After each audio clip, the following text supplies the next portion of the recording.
Сәлеметсіздер ме, балалар? Здравствуйте, ребята! Добро пожаловать на урок русского языка. Второй класс. Урок 65.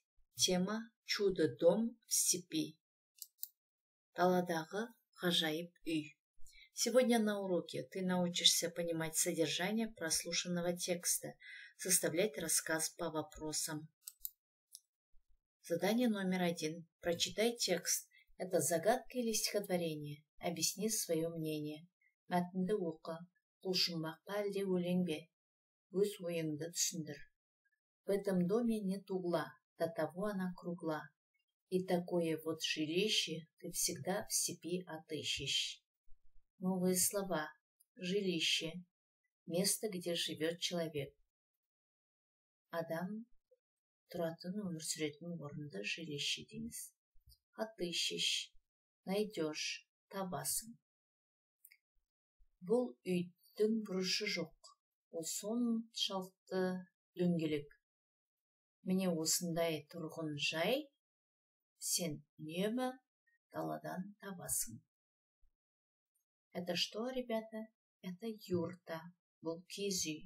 Это загадка, потому что в ней описывается предмет, не называя его. Құлшынбақ.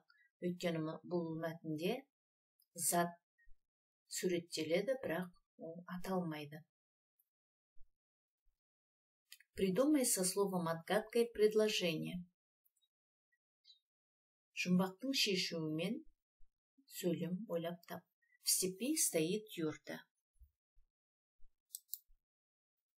Послушайте текст. О чем он? Мәтінді тыңдаңдар, ол не туралы? Юрта, киіз үй. Юрта – это удобный и практичный дом. Киіз үй – өте ыңғайлы үй. Она легко собирается, разбирается и перевозится. Ол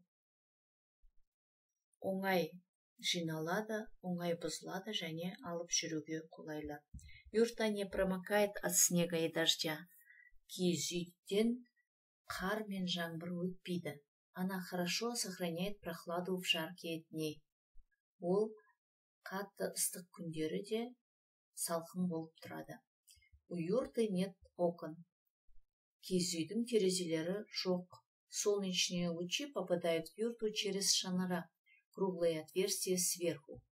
Күн сәулесі киіз үйге шаңырақ арқылы түседі.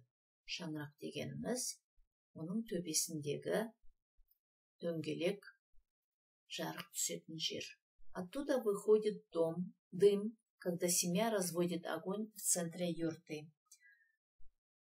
Шаңырақтан отбасы киіз үйдің ортасына от жаққан кезде түтін шығады. Раньше он назывался очаг. Ол бұрын ошақ деп аталған. Вся дружная семья собиралась вокруг очага. Ошақтың айналасына бүкіл отбасы тату-тәтті болып жиналатын. С тех пор родной дом – это родной очаг. Сол уақыттан бері туған үй – бұл туған ошақ деп аталады. Юрту называют одним из 7 чудес Казахстана. Киіз үйді Қазақстанның 7 ғажайыбының бірі деп атайды. В этом тексте рассказывается о юрте. Почему юрту называют удобным домом? Потому что юрта легко собирается, разбирается и перевозится. Для чего в юрте шанрак? В юрте шанрак предназначен для того, чтобы в юрту попадали солнечные лучи и оттуда выходит дым, когда разводят огонь. Что такое очаг? Почему люди называют свой дом родным очагом? Очаг – это огонь в центре юрты. Вся семья собиралась вокруг очага. С тех пор родной дом – это родной очаг. Задание номер 3. Составь по вопросам рассказ о юрте. Используй слова-предметы, слова-признаки, слова-действия. Сұрақтар бойынша киіз үй туралы әңгіме құрастыр. Әңгімеңде заттың атын білдіретін, заттың сынын білдіретін, заттың қимылын білдіретін сөздерді қолдан. Что такое юрта? Киіз үй дегеніміз не? Какой это дом? Бұл қандай үй? Что делают люди с юртой? Адамдар киіз үйді не істейді? Как попадают солнечные лучи в юрту?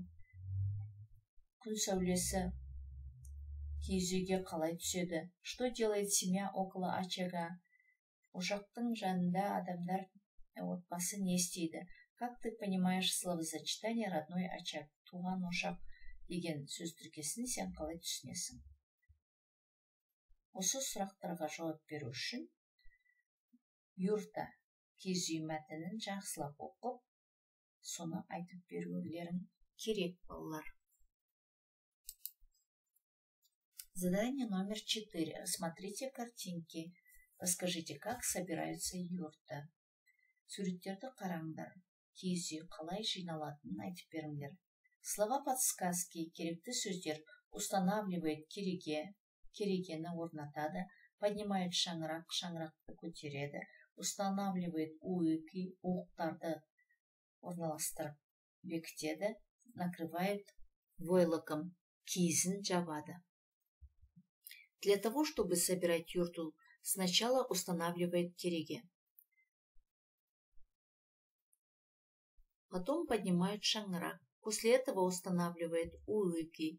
В конце накрывает войлоком.